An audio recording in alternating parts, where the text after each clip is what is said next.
So you want to center your text across rows. In this case, we have a bunch of months. We're going to insert a row above it, and we want to write Q1, Q2 here. Now what I'm going to do is I'm going to click and drag my cursor so that I include in one selection all three of the cells that I want to center my text across. Then I'm going to go click More here. I'm going to find this icon that has two little arrows pointing to each other, and it's called Merge Cells. I can select different merge types, but all I really want to do is merge this particular selection. So I'm not going to select any particular merge type, even though merge horizontally would work in this case. I'm just going to click Merge Cells. And then I'm going to do that for the next three as well, Merge Cells. And I'm going to do that for the next three. And the last one, I'm going to show you a little trick.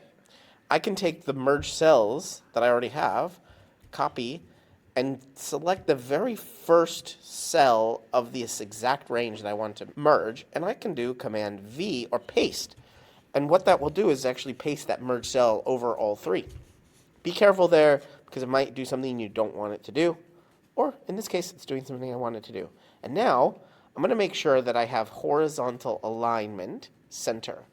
I'm going to do that across all of them.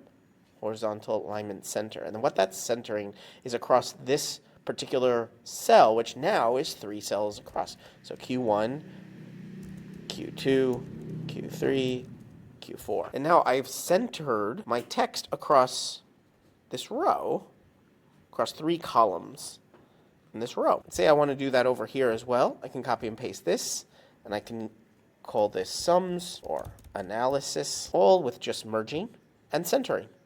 If I want to center not just horizontally, but vertically, I can select these and put them in the middle. And let's say I don't want the rep here. I actually want to insert in the left, and I want all of these to be merged. So I can merge these cells. And then I want to put rep here, but I want it sort of angled. So I can text rotate up, and then I can center and middle. And there, we also have centered our text across all of these rows. Pretty cool way to format my table here. You're watching Better Sheets here on YouTube. Make sure you check out this video or this video and subscribe right now to get more tips, tricks, how-tos, get more out of your Google Sheets than you ever have before. I'm excited to be making a ton more videos here. Ask me questions down in the comments and I will answer them in future videos. But for right now, right here, one of these videos is going to be your next Google Sheet.